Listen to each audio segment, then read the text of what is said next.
Senator, thanks for coming on. Now I want to go across the aisle, literally and figuratively here. Wisconsin Senator Ron Johnson is a Republican member of the Foreign Relations Committee. You just heard your chairman there talk.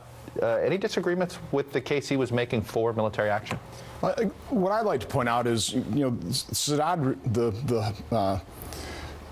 Assad regime has crossed the red line a long time ago.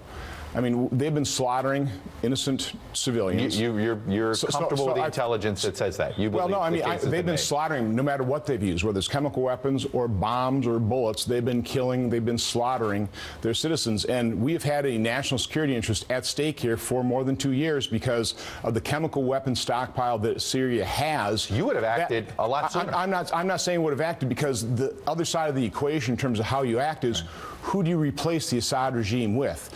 So what I'm asking for is, what is the strategy of this administration? I mean, I certainly believe that President Obama should go first and foremost to the American public and explain what is the national security interest of America in Syria. I think there is a national security interest because of those chemical weapons stockpile, but I think he also should come to Congress for approval.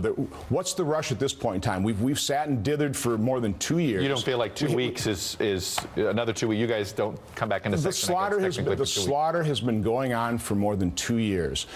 Our national security has been at risk in that devolving and degrading situation for 2 years. Another 2 weeks, another 3 weeks to actually get the world to send that message. If it's just the U.S., that's not going to be effective. And I am concerned if we just do a pinprick strike. Basically, the Assad regime and the Russia would say, oh, there's not much in terms of consequences here. So you need to have a very well thought out strategy. You have to explain it to the American people. You have to set goals that are achievable. And then you really do have to understand, what's the aftermath? Who is going to take over Syria? What is going to be the governing structure if the Assad regime falls? If the public the lawmakers, to me, it's very rational that you have the Labour Party in Britain, a lot of Republicans here, feeling burned by Iraq and WMDs, that there is this collective pause going on both sides of the pond. Perfectly rational way that politicians think when after something like this happens. If the public is never behind, let's say all of you guys agree, but the public never gets behind it, does that make it harder for the president to do something like this? Even if you feel like you've laid out the case as well as you can lay it out? Chuck, I think it's essential. If we put the finest among us in harm's way, the American people need to support that action, and it is incumbent. It is the job of the commander-in-chief of the president to make that case. Any action in Syria, though, that they'll support? I mean, I can't tell you how many people sit there and say, geez, why is it always the United States that has to police the world? That is for the president to make that case. It's his job, and he hasn't made that case for 2.5 years. Can you make that case? So it doesn't surprise me. Okay, what about to your constituents?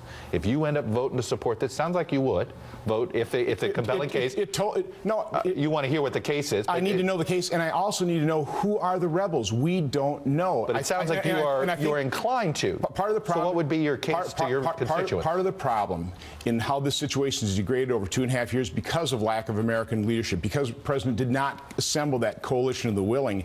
The rebels that maybe were initially more Western-leaning, more democratic, they've been supplanted by more al-Qaeda-backed rebels. So now we're at a point 2.5 years later, 100,000 Syrians slaughtered, and we don't even know who to replace them. So it's an incredibly difficult situation. I don't envy anybody with that overall responsibility, but the president is the commander-in-chief. He has to lead. He has to make the case. Now, you're in town here, not with constituents, because you have meetings at the White House today on the budget. Very quickly, optimistic. You've been a part of these long-time budget talks with the White House for a while now, these bipartisan talks. How are they going? Well, I appreciate the fact that we are talking. That's a good sign. But we've got the continuing resolution coming up. We've got the debt ceiling increase.